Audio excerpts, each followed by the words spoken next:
Bonjour, correction de l'exercice 4. On va étudier la fonction f de x égale x carré plus 2, fonction parabolique, fois exponentielle moins x. Donc la fonction qu'on avait fait précédemment, c'était affine fois exponentielle. Là, c'est carré fois exponentielle. Donc c'est un poil plus dur. On va faire l'étude totale avec le domaine de définition, la dérivée, qui ici est donnée, et vous allez voir pourquoi. On va étudier cette dérivée, calculer les limites, synthétiser tout ça dans un tableau de variation, et ensuite répondre à la petite question supplémentaire, qui donc est reliée au chapitre qu'on est en train de voir sur les développements limités. Avant toute chose, on va visualiser la courbe. La courbe ici ressemble à ceci.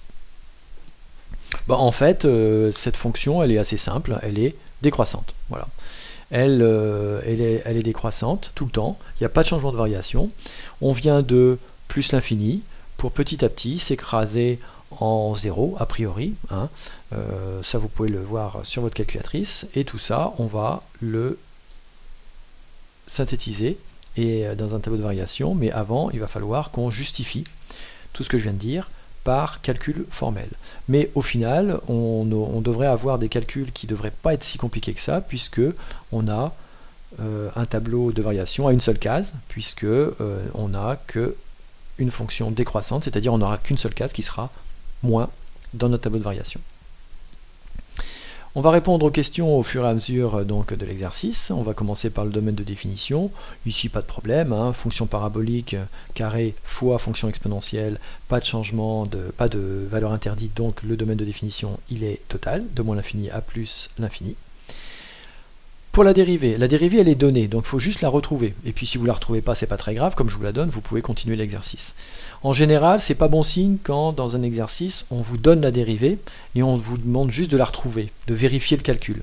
Ça veut dire en général qu'elle est très dure et qu'elle est un peu technique. Voilà. Alors, elle est dure, oui et non, puisque ça ressemble beaucoup à ce qu'on a fait précédemment, c'est-à-dire on va avoir la forme u fois v, fonction fois fonction. Mon u, c'est ma première parenthèse, x carré plus 2, c'est-à-dire fonction parabolique, fois le v, exponentielle moins x. Sur le côté, comme d'habitude, je fais l'effort de bien noter qui est u, qui est v, qui est du coup u', v', de façon à ne pas m'emmêler les pinceaux dans la formule, que d'ailleurs je réécris par la suite. Mon u, c'est x carré plus 2. Donc mon u', la dérivée, c'est 2x. La dérivée de x2, c'est 2x, et la dérivée de 2, c'est 0. Quant à v, qui est égal à exponentielle moins x, la dérivée, c'est exponentielle moins x fois, avec un moins devant, puisque j'ai le moins x, sous-entendu moins 1x, qui apparaît devant à chaque fois. La dérivée d'exponentielle 5x, c'est 5 exponentielle 5x. La dérivée de exponentielle moins 10x, c'est moins 10 exponentielle moins 10x. Donc la dérivée d'exponentielle moins x, c'est moins exponentielle moins x. À chaque fois, vous avez le facteur qui a devant les x à l'intérieur de l'exponentielle qui se réplique devant, en coefficient devant l'exponentielle. Ensuite, j'applique ma formule que je renote. La dérivée de u fois v, c'est u' fois v plus u fois v'. Et ensuite, je remplace u, v, u', v' par ce qu'ils valent, en mettant des parenthèses quand c'est nécessaire. U', c'est 2x. V', v, c'est exponentielle moins x. Voilà, faut pas que je m'en mêle non plus. Plus u, entre parenthèses, x carré plus 2, fois v', qui est donc le moins exponentielle moins x. Là encore, je ne vais pas, comme dans l'exercice précédent, faire un développement, mais faire une factorisation. Là, j'ai mes deux blocs, et vous voyez, j'ai l'exponentielle moins x qui apparaît dans les deux blocs. Donc, qu'est-ce qui se passe? Eh bien, je vais mettre mon exponentielle moins x en facteur, et je vais mettre à l'intérieur de la parenthèse, que j'ai mis devant, mais que vous pouvez mettre après, peu importe, ce qui reste dans les blocs une fois qu'on a retiré le facteur commun. Qu'est-ce qui restait? Il restait exponentielle de x, donc exponentielle de x, et il restait x carré plus 2. Oui, mais attention, il y avait le moins en plus, ici. Donc le moins, je dois l'appliquer à ma parenthèse. Donc un moins appliqué à une parenthèse, et on change de signe à tous les termes, et donc je vais rajouter moins x2, moins 2. Et ensuite dans la parenthèse, je mets juste dans l'ordre, c'est-à-dire le moins x2, je le mets plutôt au devant, donc je mets moins x2 plus 2x, moins 2, et on jette un œil sur la feuille d'exercice, et c'est ça. Voilà. Donc il fallait juste appliquer le u fois v, et faire une petite factorisation, et on retrouvait le résultat. C'était pas complètement immédiat, mais le fait d'avoir le résultat nous permettait de continuer l'étude, même si on n'avait pas forcément trouvé la dérivée.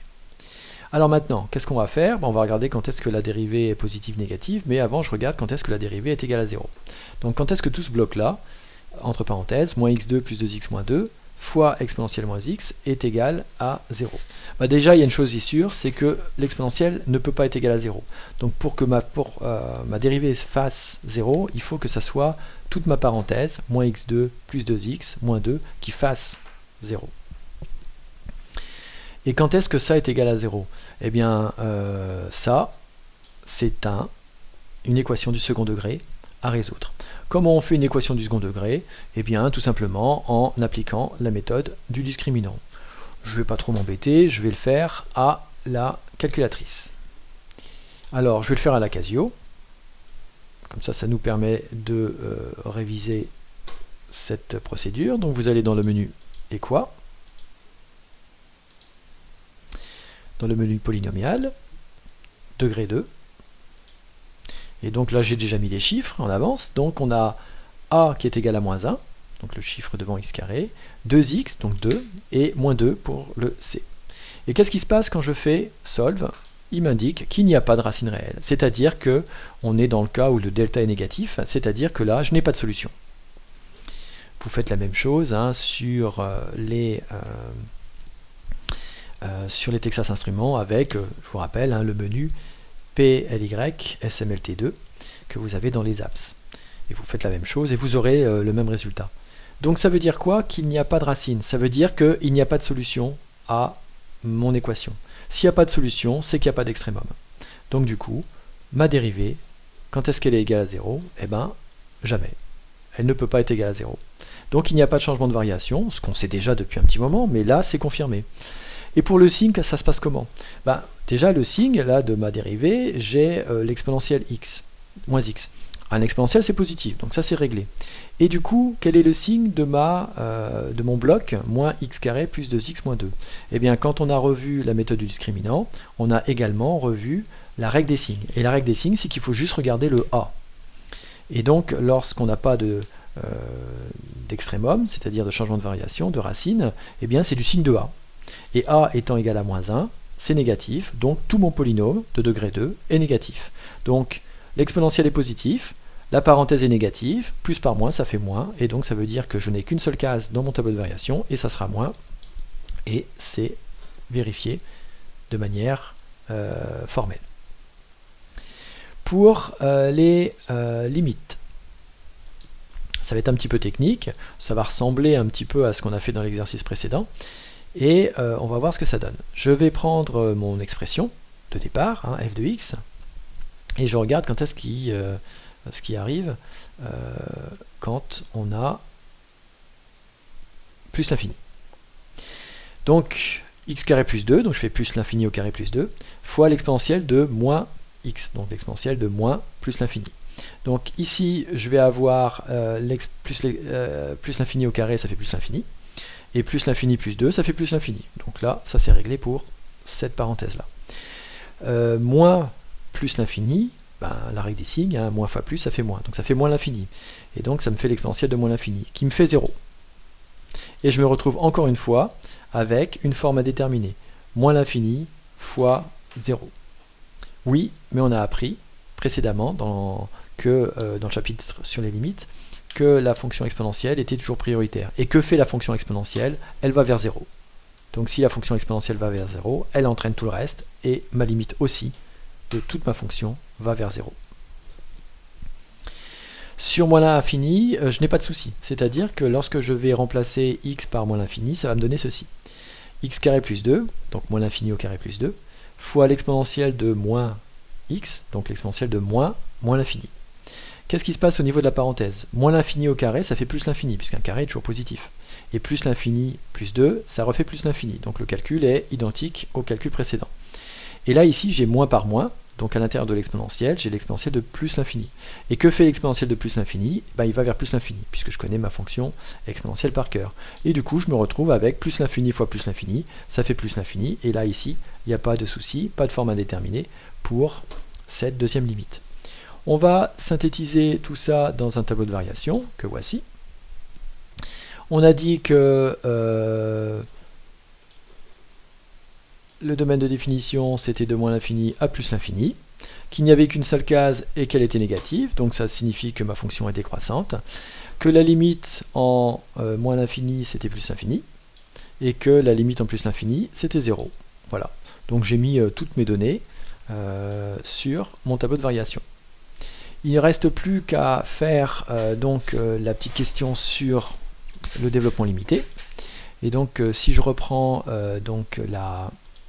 le sujet, donc on nous disait que le développement limité, ici, c'était 2 moins 2x plus 2x carré, plus l'erreur au de x carré.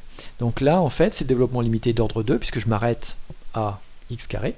Et donc, je vais avoir les deux petites questions toutes simples à résoudre, habituelles, d'exploitation du développement limité. Avant de répondre à ces questions, je vais vous montrer ce que ça donne sur le schéma. Ça, c'est ma fonction de départ, que je vous ai montré tout à l'heure, et le développement limité, c'est ça. C'est un développement limité d'ordre 2, donc c'est-à-dire ça donne un polynôme d'ordre 2, c'est-à-dire une parabole. Et bien vous voyez, ma parabole ici épouse la forme de la fonction que je suis en train d'étudier. Ça commence à peu près à être pas mal à cet endroit-là, voilà, jusqu'à là à peu près. Donc on va dire que la fonction, l'approximation, elle est plutôt pas mal à partir de moins 0,4 jusqu'à 0,25, voilà, en gros. C'est pas grand chose, c'est assez court, mais ça suffit puisque de toute façon je fais une étude autour de 0. Quelle exploitation je vais pouvoir faire de mon développement limité? Eh bien je vais regarder quand est-ce que l'équation de la tangente et si la courbe elle est au-dessus ou en dessous de cette tangente. Là vous n'avez juste qu'à regarder la partie affine. La partie affine c'est la partie ax plus b, c'est-à-dire c'est le démarrage, voilà, du développement limité. Donc je le remets dans le bon sens, ça sera moins 2x plus 2, voilà l'équation de ma tangente. Et comme le terme suivant c'est plus 2x carré, ça signifie que on est au-dessus de la tangente. Donc c'est ce que j'ai indiqué ici donc, dans la correction, hop, que je reprends. Donc la partie affine, c'est 2 moins 2x, c'est le démarrage du développement limité, donc ça fait moins 2x plus 2, j'ai remis dans le bon sens. Et comme le terme suivant de la fonction affine, c'est 2x carré, et que 2x carré c'est positif, un carré est toujours positif, du coup la courbe passe au-dessus. Bon, ça vaut le coup quand même de le vérifier graphiquement, donc ça c'est ma fonction, et je trace ma tangente, moins 2x plus 2, voilà. Donc là on voit bien que c'est bien la tangente en 0, ça coupe la courbe au niveau de 0, 2, et donc on voit bien, de manière évidente, que la courbe, elle passe au-dessus de la tangente. Voilà, on a fait l'étude totale avec en plus l'exploitation du développement limité, avec cette histoire de tangente et de position par rapport à cette tangente.